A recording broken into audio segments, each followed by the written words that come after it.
to be on the educational priorities within the South African educational landscape in terms of COVID-19 pandemic. The other two presenters can't be here, so let's get on with it. The outline for my discussion today, there are three major outlines: the introduction, the body of the discussion, and the conclusion.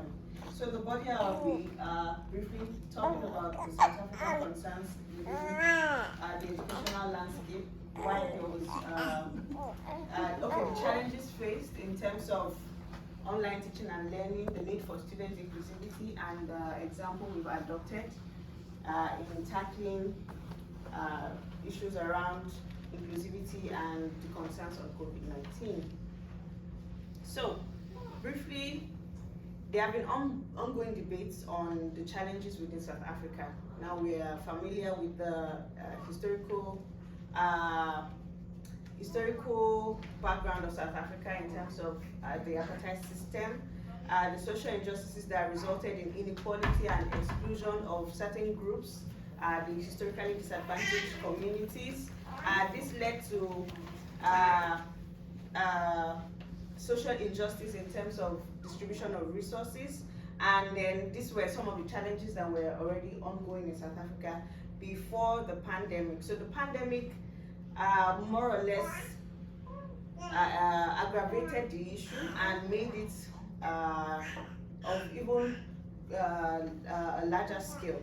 So with the pandemic came the need for online learning in order to conclude the academic year and of course to adapt to the situation on the ground. And also there was the need for curriculum adaptation. Of course, with the pandemic, everybody needed to get the educational system in place so that we could conclude the year and also endeavor that students were not left behind. So, of course, there was a disruption of the academic year because of the pandemic, and so this necessitated innovative solutions so as to cater to the needs of students. Then there was a shift to multimodal learning, there was a shift to online learning. The traditional system of teacher-student contact was, of course, not possible due to the pandemic. There needed to be a shift to the use of technology, but because of the social injustice and the lack of resources, this meant that there was a further technological divide between the under-resourced schools and the well-resourced schools. And due to insufficient training to tackle online teaching and learning, this was a problem. The facilitators encountered problems, and also the students, of course, due to lack of technological know-how. So, to rescue the integrity of the academic session, regulations and proposals were put forth in order to respond to the pandemic. So, online learning was a relatively new experience, and though it had been on ground in some institutions like the University of South Africa, other institutions of learning had to come on board rather. So it meant that the role of the facilitator and the students needed to be modified to a virtual system of engagement, and also there was reliance on online management systems like Blackboard and Moodle. So yeah, these were some of the things that emanated in terms of online teaching and learning in South Africa. So, the need for student inclusivity in conversations around curriculum adjustments. What were the priorities? What were the priorities that we discovered? We discovered that in order to ensure that students were included, there needed to be a curriculum adjustment. So, through one, a careful localization of teaching and learning techniques to suit the needs of students. We realized that what was applicable for certain groups was not applicable for certain groups. So we needed to know which policies and which practices and modes of engagement that we needed to engage or we needed to use in terms of the needs of the students. So in terms of the groups, we needed to know which technique would work for the groups of students. So student inclusivity in terms of co-creation of knowledge. Students need to be brought on board to ensure that they also they had a platform to air their own opinions and their views, and also the expulsion of exclusionary practices so as to enable equitable distribution of social benefits and the burdens. So these were the educational priorities within South Africa. The careful localization of teaching techniques to ensure student inclusivity in the co-creation of knowledge, and the expulsion of exclusionary tendencies. So the DUT example, like I said, I represent the Durban University of Technology, and one of the ways by which we have adapted, especially with the online teaching and learning, is through Cornerstone. Cornerstone is a university-wide module that students, it's made compulsory for students, so students actually take this course in their first year, and if peradventure they could not pass it, they have to take it in the second year or the third year. So reflective writing is one of the assessment tools that we use in Cornerstone, and it is an activity that encourages active participation. It offers students a platform to speak up about social injustices and the issues we talk about in class. It provides them visibility, and they're able to evaluate their perceptions around social issues. So what is the relevance of reflective writing within Cornerstone, and as also as a means for curriculum adjustment and adaptation? One, it is essentially for assessment. Like I said, it is an assessment tool. Two, it is relevant for student agency, for inclusivity and identity building. Now for student agency, it helps students to be able to know that they have a will and they have a power, they have a say in what is going on, and they can address this through their reflective writing. Three, they're able to also speak about the silence culture on issues around gender-based violence, HIV and AIDS. These are some of the topics we discuss in class. We talk about the role of culture, we talk about secrecy and shaming, and how these have enabled silence culture. So the students are able to address the silence culture through the reflective writing. And four, it also inhibits stigmatization and the fear of expression that students encounter.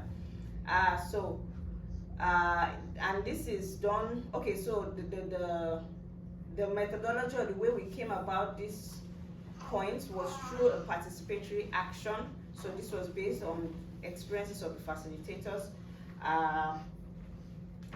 Moving on with the DUT example and how we have adapted for online teaching and learning. Like I said, it is a university-wide module, and it creates a flexible and safe or anonymous zone for students to be able to express themselves. So pre-COVID, students would submit their reflections in class and they would hand it down on paper. But with COVID, one of the ways in which we adapted is to shift this method of submission to the learning management system of Moodle, by which students can submit their reflections online, and those with probably network issues or those with data issues or device, they can't access devices at a particular time, they are allowed a short time frame to be able to hand in their reflective writing, as opposed to when they were supposed to submit it almost immediately in class. So this is one of the ways by which we adapted to the challenge of COVID-19. So another example is content delivery in terms of making our subject matters relatable and contextually relevant. So when we say it is relatable and contextually relevant, of course we want our students to be global citizens. We want them to know what is going on in other spheres of the world, but we also need to deal with matters that are within their environment. So matters that they can easily relate with in terms of COVID. When we talk about COVID issues in, say, Durban, they're able to know, okay, these are the numbers of people who are infected with COVID, and the need for them to be vigilant and all those things. So yes, they can know about COVID situation all over the world, but in order to be more relatable and contextually relevant, we need to bring our examples home.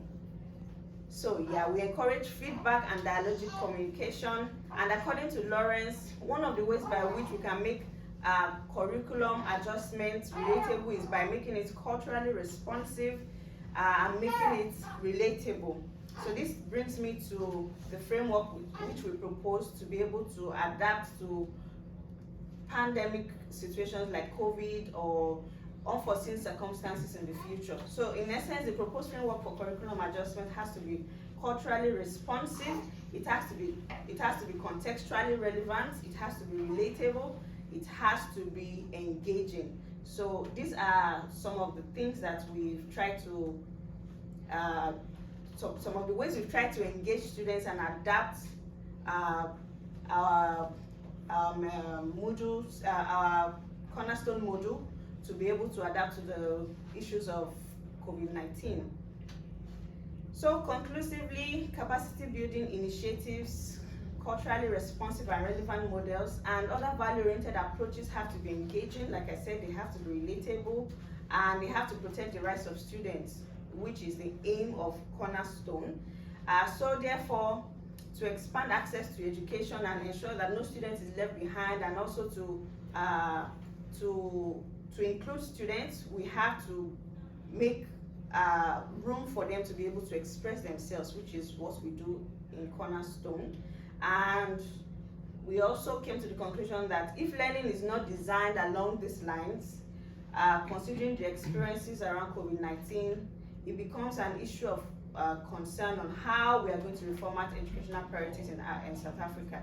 So if we do not deal with the issues of relatable methodologies, if we do not deal with culturally relevant and engaging methodologies, and if we do not bridge the gap, the social injustices that have been further aggravated by COVID-19, students will be left behind, and education will not be as impactful as it should be. Siabonga, thank you for listening.